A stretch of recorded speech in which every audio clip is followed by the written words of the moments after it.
Hey everybody, I'm Elisha Christopher, and thanks for tuning in. It's another beautiful day here in my garden, and I want to begin, as always, with a breath. So if you will, just exhale and breathe everything in. And let go.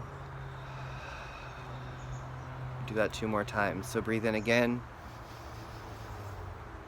and let go. 1 more deep breath in,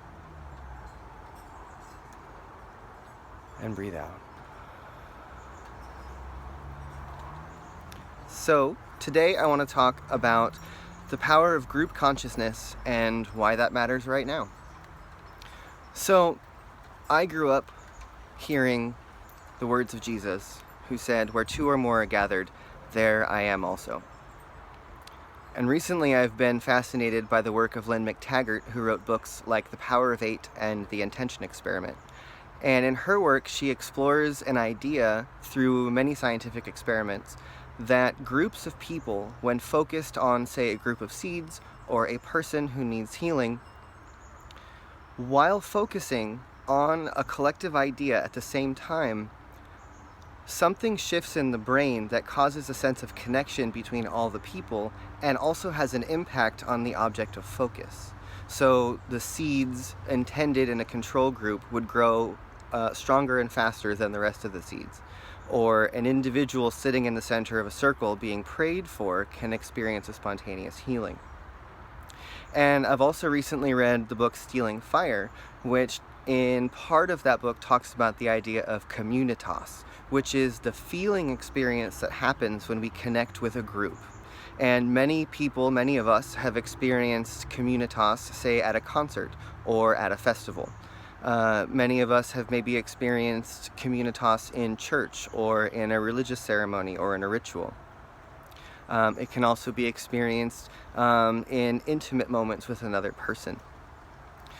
And so something happens when we come together with another individual or as a group and we focus on a particular idea at the same time. Something more becomes available. In Lynn McTaggart's work, she says a supraneural network becomes available between the brains of individuals based on something that we can't truly measure that is happening between the minds of individuals. And so what does this have to do with this time right now, you might ask? Well, let's think about this.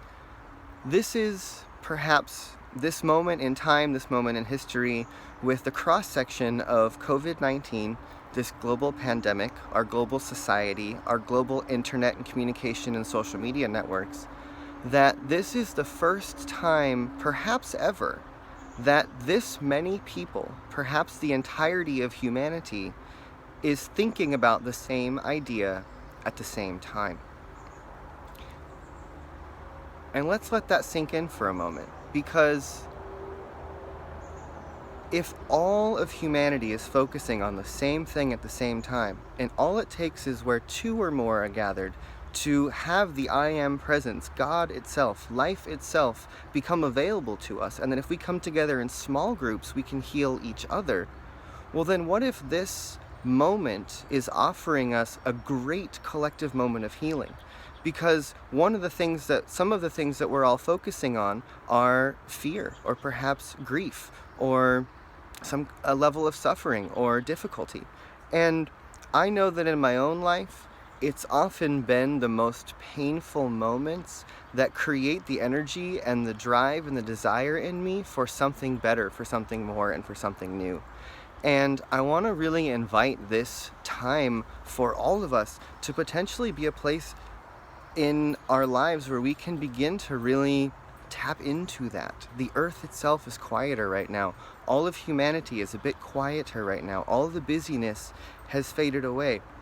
And so this is a moment for us to really tap into our connection and to use the connective outlets that are available to us through our social media to really begin to connect with each other. Because the more that we connect with each other, the more that we spend time, even if it's virtually, as groups focusing on the same thing at the same time, whether it's a concert or a talk or some sort of Zoom event that we're participating in.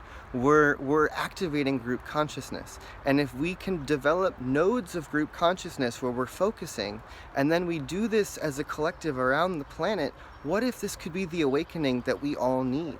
And again, I grew up in a spiritual philosophy that told me that there was going to be a second coming of Christ. And my emergent understanding of what Christ actually means is not an individual, but a level of consciousness, a level of awareness, a level of understanding that I and the Father are one, I and the universe are one, I and the earth are one, me and every other person, we are one.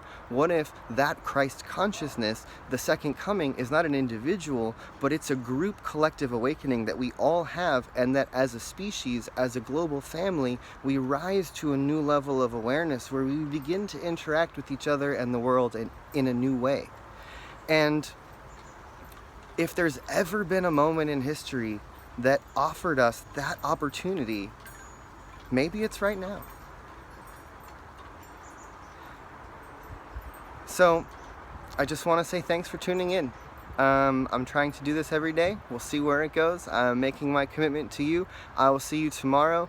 Thanks for listening. If you're enjoying what you're hearing, please subscribe to my channel and share this with someone that you think might be willing to hear it. So thanks again, and I'll see you tomorrow.